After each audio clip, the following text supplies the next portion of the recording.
There are two challenges that every leader has to be aware of. Which one do you have your eyes on right now?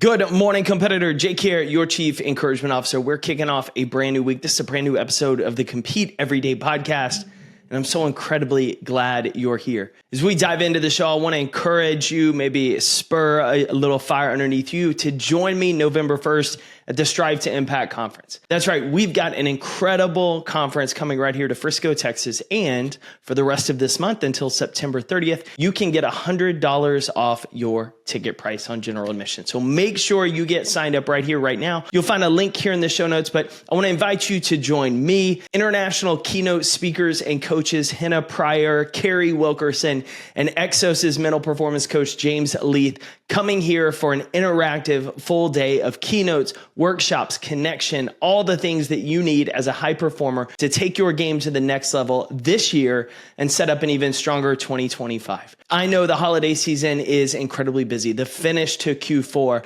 we're just running and gunning. We finally don't even catch our breath till right when Christmas hits, New Year's, and then we start it all over again. Listen, this is your chance to invest in yourself. This is your opportunity to do the work now so that you finish the year strong and have a strong game plan for next year.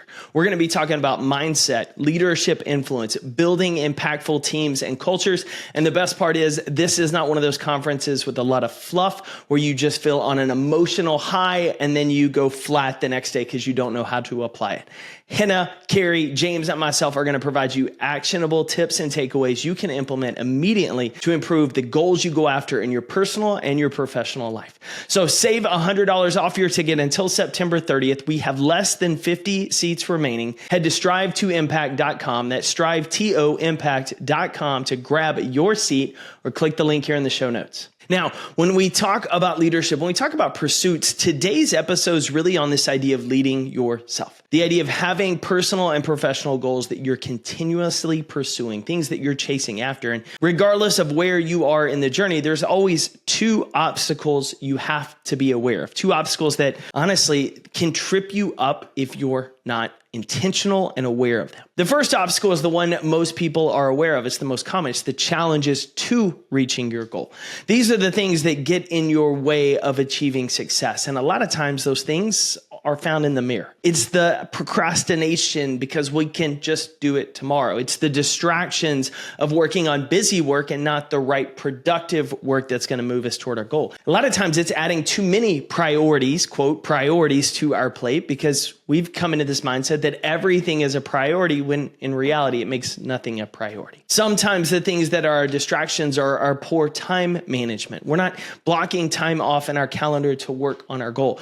Sometimes we just have to deal with the resistance, the inner doubts, the fears, that voice inside, as Stephen Pressfield may talk about, of the resistance that's getting you to stop from doing the work. Sometimes it's the imposter syndrome that you don't feel like you're qualified, ready, confident to do the thing. These are the challenges to succeeding. Once we become aware of these challenges, we can start to work on them. We can work on how we manage our time.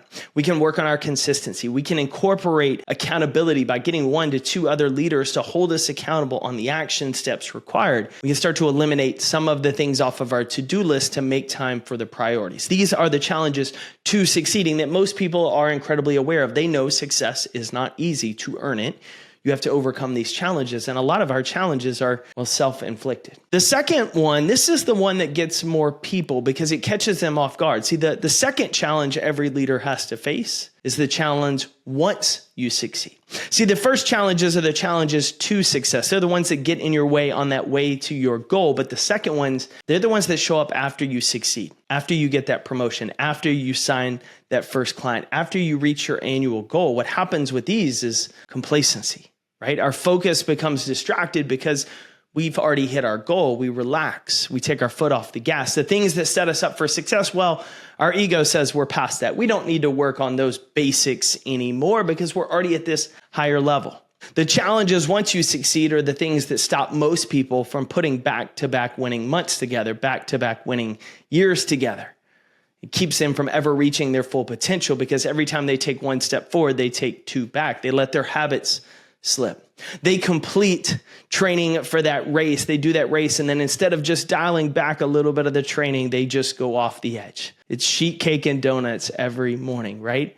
Once they get that promotion at work, instead of continuing to improve their skills, stay sharp, work on their game, they take their foot off the gas because now they've got the promotion. Now they've got the higher check. See, the challenges once we succeed are some of the most dangerous because they're the ones most people aren't aware of. And when I think about challenges once we succeed, I'm always brought back to the Jerry Rice story that we've talked about time again on the show of how the day after the 49ers won the Super Bowl, Steve Young is the winning quarterback. Steve Young goes to the team facility. He's cleaning out his stuff. There's not a person in sight, but then he hears something.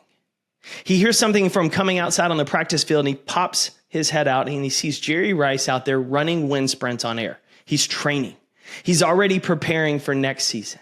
What's fascinating about this is yesterday, Jerry Rice was at the Super Bowl parade with everyone else. Just a few days before that, he was catching touchdown passes in the Super Bowl, cementing himself as the greatest of all time. Yet here he was continuing to train because he was not going to allow the challenges of success to slow him down from winning again. Now, at this point, you may be thinking, I'm always going to have a challenge to reaching my goal, and I'm always going to have a challenge once I get to my goal.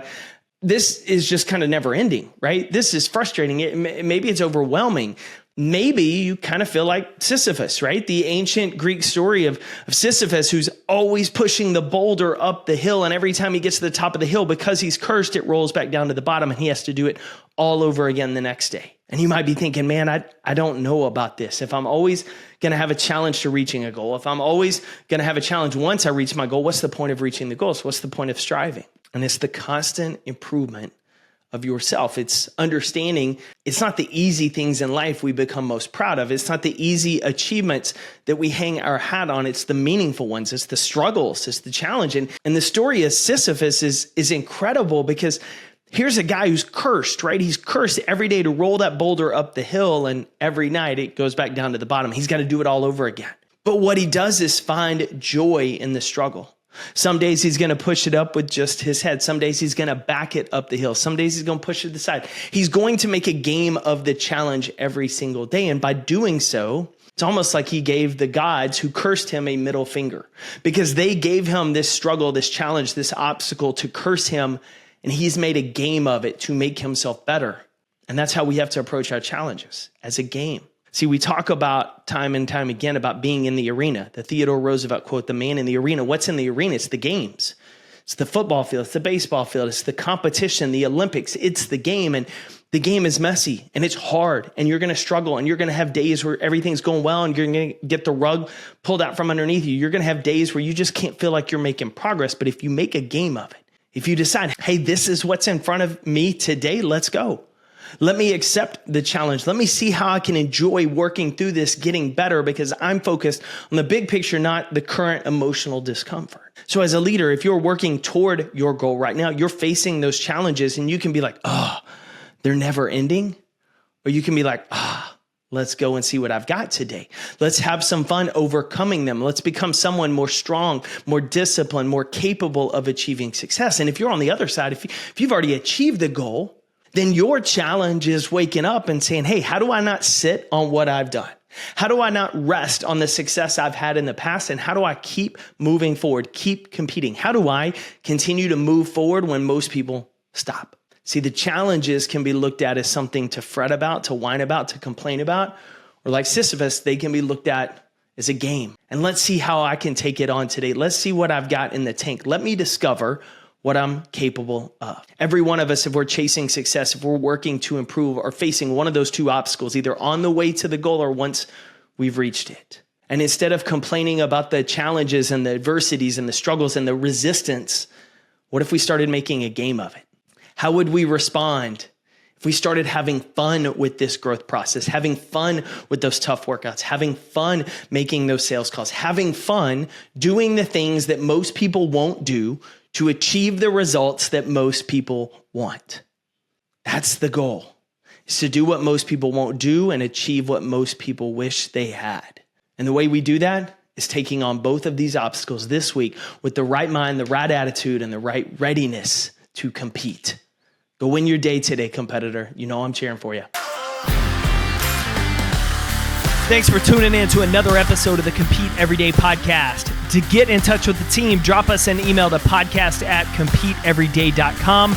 And to find out more about our resources, content, and gear that will help you build that winning mindset so you better compete for your best life, visit competeeveryday.com.